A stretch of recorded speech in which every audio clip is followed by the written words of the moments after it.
Hoy leemos el Evangelio según San Mateo, capítulo 9, versículos 18 al 26. En aquel tiempo, mientras Jesús hablaba, se le acercó un jefe de la sinagoga, se postró ante él y le dijo: Señor, mi hija acaba de morir, pero ven tú a imponerle las manos y volverá a vivir. Jesús se levantó y lo siguió, acompañado de sus discípulos. Entonces, una mujer que padecía flujo de sangre desde hacía 12 años se le acercó por detrás y le tocó la orilla del manto, pues pensaba: con solo tocar su manto me curaré.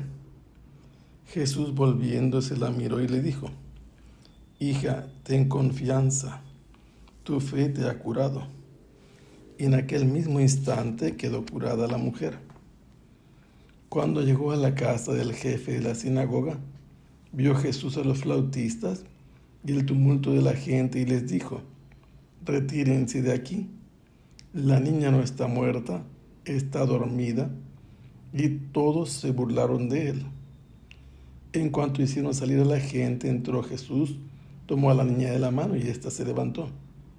La noticia se difundió por toda aquella región. Estamos haciendo la lectura continua del Evangelio según San Mateo. Y la última etapa se nos ha presentado a Jesús, que en la barca había viajado con sus discípulos del noroeste al sureste y habían llegado a la región de Decápolis, donde Jesús había hecho la liberación de 2 personas endemoniadas. Había liberado de los espíritus inmundos a estos 2 hombres.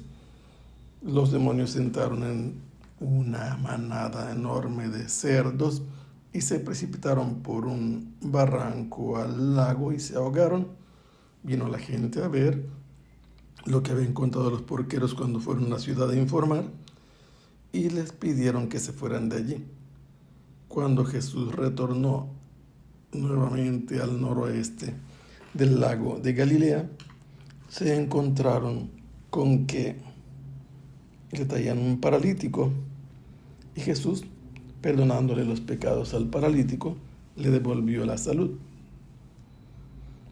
Mientras caminaba por el borde del lago de Galilea, por donde pasa la Vía Maris, una de las rutas comerciales más importantes que va de Damasco, de norte al sureste hasta Egipto. Allí, en la zona donde están los límites de la tetrarquía de Herodes Antipas, estaba un hombre cobrando impuestos. Su nombre es Mateo. Jesús lo miró e inmediatamente pronunció una llamada: sígueme. Este dejó todo y siguió a Jesús. El relato nos cuenta que se celebró un banquete en la casa de Mateo, a donde asistieron, por supuesto, sus amigos, sus colegas y otros a los que llamaron pecadores, los discípulos de Jesús, pero aparecieron los fariseos para criticar la conducta de Jesús. Dirigiéndose a los discípulos, Jesús les respondió: porque comía con los pecadores, porque él venía a practicar la misericordia sobre los enfermos como un médico, y los mandó a aprender lo que significa misericordia quiero y no sacrificios. En este mismo lugar se nos platica que llegaron los discípulos del Bautista a preguntarle a Jesús por qué los fariseos y sus discípulos ayunaban, los discípulos de Juan también, mientras que los discípulos de Jesús no ayunaban. Y él les explicó que se trataba de un tiempo nuevo en que el esposo estaba presente, el tiempo mesiánico, y su conducta tenía que ser correspondiente a eso, a la presencia del Mesías. Ahora tenemos que alguien llegó de repente, se postró ante Jesús, y ese alguien era un jefe, el jefe de la sinagoga, que postrándose ante Jesús le suplicó de un modo humilde: Señor, mi hija acaba de morir, pero ven tú a imponerle las manos y volverá a vivir. Este hombre sabe que está muerta su hija y que con la imposición de las manos puede revivir. No se habla aquí de resucitar en esta petición. Estando en el banquete, Jesús se incorporó y caminó detrás de él, y detrás de él venían los discípulos suyos.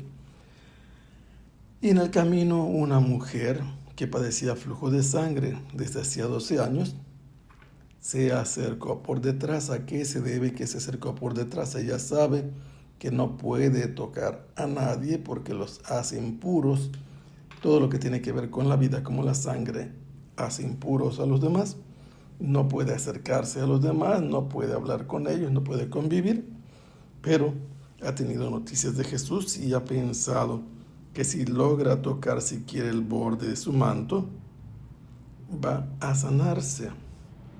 Y resulta que alarga su mano ante la muchedumbre, consigue tocar el borde del manto de Jesús, que como el de todos los judíos piadosos, tenía una franja de color violeta con un hilo que recordaba el cielo y los mandamientos.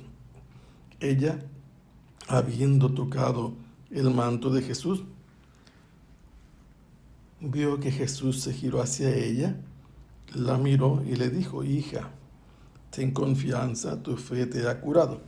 Por haber creído en Jesús y que Él podía darle la salud, obtuvo lo que deseaba.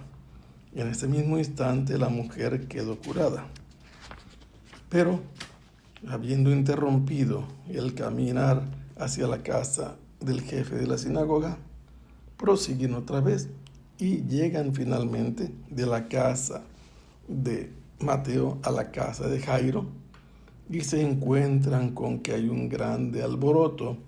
Es un estilo del pueblo hebreo. Su manera de celebrar el funeral consiste en que debe haber por lo menos un flautista y plañideras, y ya la gente está allí porque efectivamente han visto que la niña está muerta. Cuando Jesús llega, les da la orden de retirarse con una explicación: apártense de este lugar porque la niña no está muerta, la niña está durmiendo. La reacción de los presentes fue de una risa ruidosa. Se burlaron de Jesús.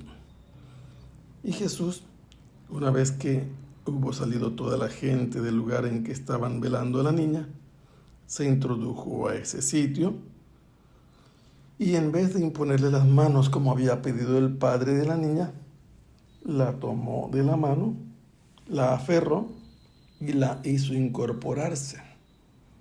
Jesús, que había empezado todo levantándose, incorporándose del lugar en que estaba reclinado, ahora hace que esta niña se levante, se incorpore, y por primera vez levantarse en el Evangelio según San Mateo equivale no solo a despertarse del sueño, como Jesús lo describió diciendo que la niña duerme. Significó lo que el papá de esta niña pedía, que la volviera a la vida, la revivió. Pero este volver a levantarse es una auténtica resurrección. Y por eso, cuando Jesús hace que esta niña resucite, aquellos que se habían burlado a carcajadas de Jesús son los mismos que se quedan admirados, sorprendidos, llenos de maravilla. Y con esta admiración que tienen, son los primeros que ahora hacen resonar su voz por toda aquella región, ya no a carcajadas burlonas, sino llenos de estupefacción por la obra que Jesús ha hecho. Ha demostrado que lo que Él ha dicho es verdad. Para Jesús, la muerte es simplemente un sueño. Para Jesús, la muerte no es un problema insoluble. Bastó alargar su mano, apretar la mano de la niña para que ella despertara del sueño de la muerte, y por eso la fama de Jesús fue difundida por toda aquella región. Que el Señor los bendiga. Hasta pronto. Sea alabado el Santísimo Sacramento.